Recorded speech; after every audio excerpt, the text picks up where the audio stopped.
Sounds good, man. Thanks, buddy. Welcome.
So I am pleased to inform everyone that Seattle has been liberated.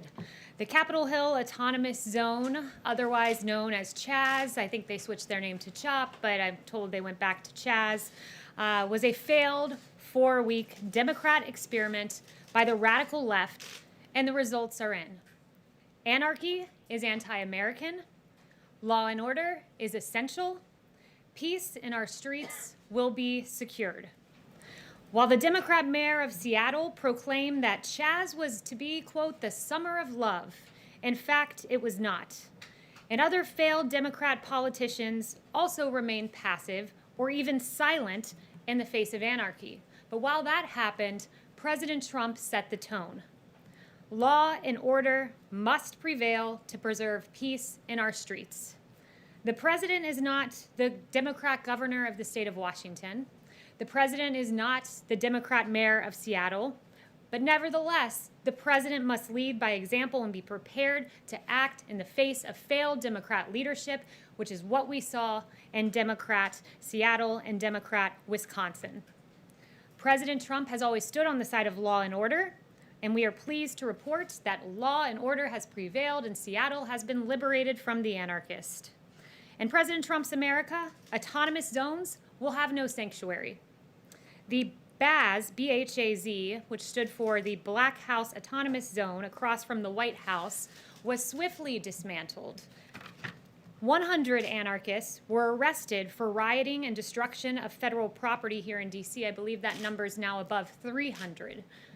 4 men have been charged in federal court for attempting to tear down the statue of Andrew Jackson in Lafayette Square, and there are 200 open domestic terrorism investigations. You contrast the president's vision of law and order to that of the failed CHAZ experiment and anarchy. And here's what you find in the failed Democrat experiment that took place out in Seattle. The Seattle Times said the shooting at Seattle's CHOP protest tragically killed a 16-year-old boy, leaving a 14-year-old seriously injured. That's what happens in an autonomous zone. The police chief, Carmen Best, who did a marvelous job winding down the CHOP zone, noted that CHOP has become lawless and brutal and enough is enough, and she took action. According to reports, quote, police also investigated several vehicles circling the CHOP zone with people inside carrying firearms and wearing body armor. This was no, quote, summer of love, as the Democrat mayor in Seattle said. And President Trump compelled action. He has said, take back your city now. If you don't do it, I will. He has said this is not a game. These ugly anarchists must be stopped immediately, move fast. And finally, the Democrat mayor in Seattle, who was long delayed, finally gave the order to dismantle the CHAZ, and it was an admission. It was an admission that President Trump's vision is right, that anarchy is wrong, and that law and order bring peace. And with that, I'll take questions. Kristen. Kayleigh, thank you so much. National Security Advisor Robert O'Brien said that the intelligence about the alleged Russia plot was being taken so seriously that U.S. allies were alerted and that it could impact military tactics. So how is that a hoax? Well, as I mentioned yesterday, what happens when any intelligence comes in unverified, if there is any way that it could affect American troops or allies, it is immediately communicated on the ground to ensure that troops and commanders and generals can make the best decisions, tactically speaking. So that's the way it's done. But what I would say is, at the same time, until there's a strategic decision for the president to make, until it is verified, it is not briefed up to the president of the United States. That's how intelligence works. Is he angry or frustrated or upset about the fact that he was not in the loop on this when members of Congress were briefed and U.S. allies were briefed? No, the president believes that and has great faith in Ambassador O'Brien and the others who made the decision that this shouldn't be risen to his desk. It was a career CIA officer with more than 30 years tenure who made the decision not to brief it up, and the National Security Advisor agreed with that decision. She's an excellent officer and does great work, and made the decision not to brief it up. It was the right decision to make, and at this moment, as I speak to you, it is still unverified. And Kayleigh, just to follow very quickly, I've heard you and Robert O'Brien and others express real outrage about the leaks. Is there outrage about what the intelligence community is investigating, which is the possibility of these Russian bounties targeting U.S. troops? Make no mistake that this administration has acted tough on Russia, always makes the decision that's in the best interest of protecting our troops, like killing General Soleimani, who killed 600 American troops, maimed thousands others, and al-Baghdadi. We always act in the best interest of our troops, but this is unverified still at this very moment. John. Kayleigh, why is the president calling Black Lives Matter a symbol of hate? Well, what the president was noting is that that symbol, when you look at some of the things that have been chanted by Black Lives Matter, like pigs in a blanket, fry 'em like bacon, that's not an acceptable phrase to paint on our streets. Look, he agrees that all Black Lives Matter, including that of Officer David Dorn, Patrick Underwood, two officers whose lives were tragically taken amid these riots. All Black lives do matter. He agrees with that sentiment. But what he doesn't agree with is an organization that chants pigs in a blanket, fry 'em like bacon about our police officers, our valiant heroes who are out on the street protecting us each and every day. Americans of all races have protested in all 50 states around that phrase, Black Lives Matter, and the president is here calling it a symbol of hate? He's talking about the organization. I would note to you that the Greater New York BLM president has said if this country doesn't give us what we want, that we will burn down the system, and I could be speaking literally. I'd call that a pretty hateful statement. But Kayleigh, Yes, he's not Ben. talking about the organization in his tweet. He says Yes, the words. Ben. He says the words. Which, Black Lives what's Matter. the name of the organization again? Black Lives Matter. There you go. You That- just those are answered the- my those are question. the words that are Go ahead, being on Ben. Fifth Avenue. Question on coronavirus. Earlier today, the president said, I think that at some point that's going to sort of just disappear, I hope. Is hoping that it will disappear the president's strategy at this point? No, the president's confident that it'll disappear. He's confident that he's put together a revolutionary, first-class team that is going to break through bureaucracy and get us a vaccine. He's confident that that will lead us to a place where we won't have COVID on our hands. And in fact, there was very pleasing news today from Pfizer and BioNTech that showed positive results for their vaccines. Dr. Fauci says that we're heading toward the 100,000 cases per day. But so why does the president have evidence that it would just disappear? Well, he one- distinguished between a vaccine and it just disappearing. One thing I would note with regard to cases, we're aware that there are embers in the country. We're aware that there are places with rising cases, and that's why Dr. Birx is on the ground and others. We're continually assessing that. But one thing I would note is just that when you do test more people, you do identify more cases, and that is rapidly ongoing. We're testing more than 500,000 a day.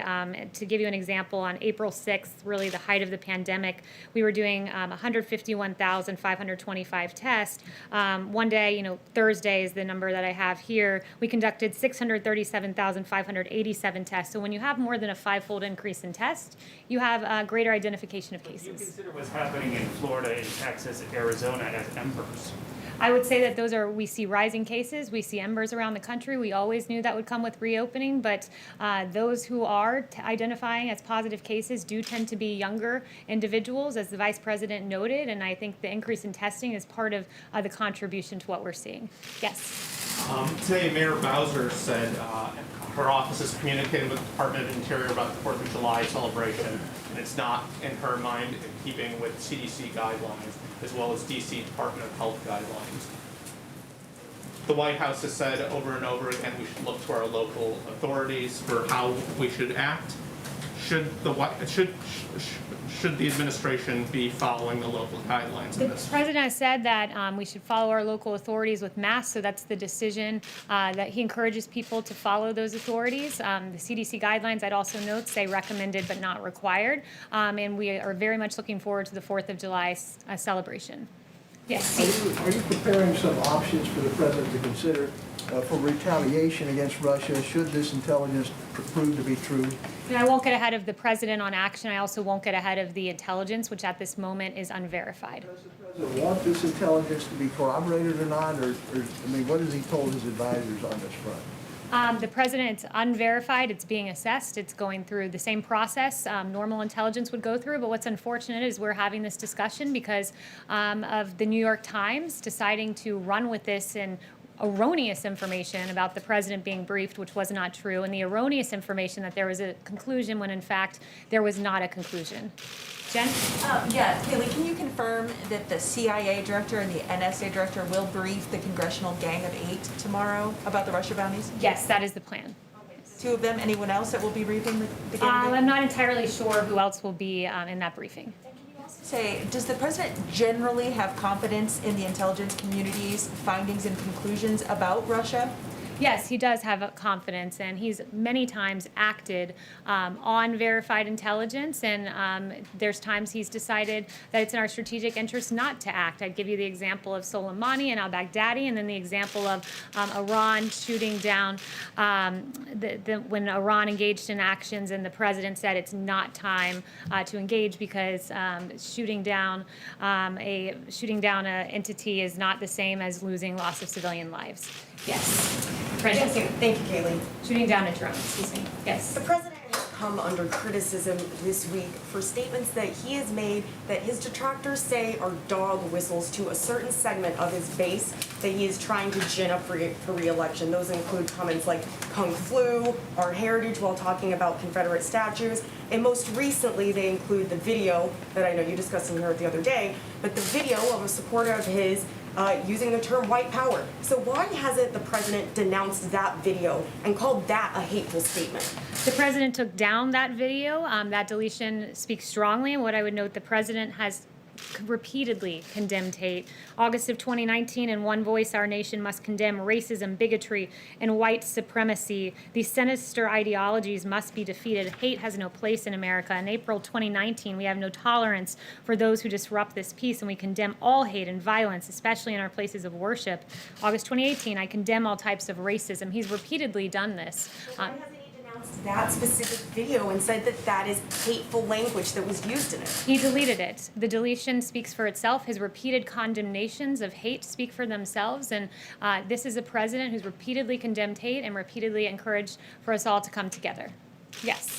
Thank you, Kayleigh. Did the president meet today with Senate Republican leader McConnell about the future recovery aid package?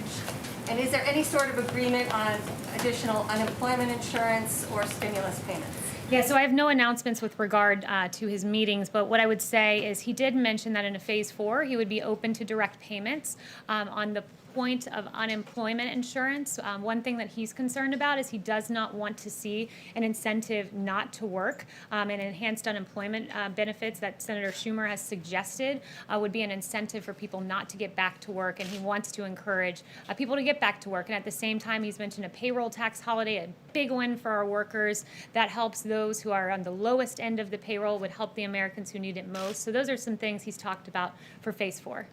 Yes. You used the word embers to describe the coronavirus, but yesterday another all-time record of 47,000 cases and 4 times this week a new record. Why do you use the word embers when many people would say it's more like a wildfire? So I use the word embers because that is what the president has acknowledged that would happen around the country. You would see spikes across the country. He said at times you would see a fire across the country, embers, fires. But at the same time, I would note the increase in cases, or the increase in testing, 6-fold increase in testing. You identify more cases. I'd also note that Secretary Azar said that we've seen nationwide that fatalities at a 2-month low.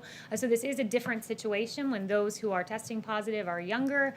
We have increased tests. We're aware where there are surges. That's why Dr. Birx is on the ground. But we believe we are equipped to handle what we see on the horizon. Has the president made a conscious decision to talk less about the virus? You know, I think in his town hall with Sean Hannity, someone measured it was only 3 minutes that he discussed it. He tweets about it far less often than he used to. The president is not focused on talking, he's focused on action, and his administration has taken historic action with regard to the coronavirus. We have an excess amount of PPE, a huge amount of ventilators in the stockpile, things that could never be done, we were told, have been done under this administration, testing more than 600,000 a day. This president has done a historic job with regard to the coronavirus. Lalit. Thank you. President yesterday tweeted that he's angry against China. There's anger against China in India also. So India has banned 59 apps from China, including TikTok. How does the president knows about it, and what are his views on this? So with regard to India and China, we're closely monitoring the situation. He is as well. Both India and China have expressed a desire to de-escalate, and we support a peaceful resolution of the current situation. And he said that China's aggressive stance along the India-China border fits with a larger pattern of Chinese aggression in other parts of the world, and these actions only confirm the true nature of the Chinese Communist Party. TikTok, India banning the TikTok app. No announcements on that. I would just point you to what Secretary Pompeo said earlier. Yeah. Yes. When can we expect the president to weigh in on Israel's plan to annex parts of the West Bank and the Jordan Valley? And how much does this delay perhaps have to do with the concern about setting evangelicals here in the United States, who, of course, are a really important part of the president's base in the election effort? Yeah, so I've not spoken to him about that specific issue, but he's a great supporter of Israel, and I would just leave it at that. But Kayleigh says that there could be something this week, so I'm just wondering what the delay is, and maybe you could weigh in on, there are concerns this could be the final nail in the coffin on a Palestinian state. Like, what is the president thinking about that? So no announcements on that front, and I won't get ahead of him on anything that would happen this week or beyond. Yes. The president has said in this room that he wants to meet the Taliban leadership. Now that world leaders are coming here again, is that on the cards? Is that going to happen soon? Is there a timetable? So again, I won't get ahead of the president on that. What the president wants is to see our troops come home from Afghanistan. He has been on the record being against keeping a sustained presence in Afghanistan. He does not believe in foreign adventurism and wars that drag on. He believes the ultimate way to secure our troops is to bring them home. Have the reports of the Russian bounties to Taliban fighters affected that calculus? That's unverified intelligence that's currently being assessed. Yamish? Hi, thanks, Kayleigh. The first question I have is 2 questions. The first is, on Monday, the president went after stripping racist names on buildings. On Tuesday, he went after a rule to combat racial segregation. And then today, he said that he described the words Black Lives Matter as a symbol of hate. Why is he digging in on race in this way? So first, I mean, if you're saying that the fact that he does not want to rename our bases, if you're considering that racist, then apparently 56% of America is as well, because 56% of America is against changing the name of U.S. military bases. He believes that our young men and women who left these bases overseas, many of whom lost their lives, and the last thing they saw was being on one of these military bases, that they should not be told that the base that they trained in, the last place they saw on American soil, was a racist institution, and that's a proposition the vast majority of America agrees with. Including him saying that the words Black Lives Matter, as we've noted, has been chanted in 50 states. Why is he saying that that's a symbol of hate, on top of all the other things that he's done just this week alone in terms of race? Well, is pigs in a blanket frying like bacon racist? I mean, is that hateful? That is a hateful thing to say, I would argue. I would think the vast majority of America would agree with that, too. I think the vast majority of America would think it's hateful to say that we will burn down the system, and I could be speaking literally. I think the vast majority of America would agree with him yet again that holding up a severed pig's head is unacceptable. You're not going to engage on that. I have a second question. I did engage on that. The second question I engaged on that, Yamish, and I said we agree. All Black Lives Matter with that sentiment, but we will not stand with an organization that exhibits that kind of hate against our police officers. The second question is, what does the president have to say to military service, the families of service members who are really afraid that their loved ones might have been killed in connection to this Russia bounty? There are families already saying, we want the United States and federal government to call us and settle us up, Kristen had an interview with a father saying that just this week. What is this president's message to the military families in this country? So that it's unverified intelligence, it's continually being assessed, and the Department of Defense has said they do not know of any Americans that have been killed in relation to this unverified intelligence that's currently being assessed. Yes, Janelle? Thank you, Kayleigh. The president has stated in the past that he will not tolerate defunding police, and he said this multiple times. Considering that many Democrat-led cities have now done so, including New York City as of this morning, what does not tolerating this move look like from the president's vantage at this time? Yeah, I mean, speaking out fervently against it, and what it means is, this executive order gives additional funding to police departments if they meet certain standards. We want safe policing. We want to make sure that police officers are trained to de-escalate. That's why there is this supplementary funding in the EO that incentivizes and rewards police departments that train their officers in de-escalation, that get rid of chokeholds except when there's an incident of lethal force. But look, he stands firmly with America yet again on this, with 64% of opposing defunding the police. That's a huge number. 57%, according to another HuffPo YouGov poll, stand against it. And look, where America stands is here, where we're at a place where 64% of the nation are concerned that the growing criticism of America's police will lead to a shortage of police officers. That will harm all Americans. It's an untenable principle, and it's unacceptable when you have people like Representative Ocasio-Cortez really suggesting where the Democrat Party stands today, because taking $1 billion away from NYPD police officers wasn't enough for her. She wants to take it all away. She doesn't want police officers, and that's a really unacceptable proposition. USMCA also, it takes effect at midnight. What immediate changes is the White House hoping to see immediately starting tomorrow? And then are there any elements of the USMCA that may be hindered because of COVID-19? Now, the USMCA, today, that goes into effect. It's a huge deal. For years, for decades, NAFTA wreaked havoc on American society, closing our factories, hemorrhaging American manufacturing jobs. And the USMCA is a massive win. It will create 176,000 jobs, add $68 billion to the U.S. economy. 28,000 manufacturing jobs are expected to be added, and agricultural and food exports will increase by $2.2 billion, a big win for our farmers. So we expect to see that start to take effect. It's a big deal, and it's a reversal of decades of failed U.S. policy with the USMCA, the Trans-Pacific Partnership, horrible trade deals that betrayed America's workers. Under President Trump, the forgotten man and woman is forgotten no longer. Thank you, guys. With only 30,000 dead, how can you call it a success?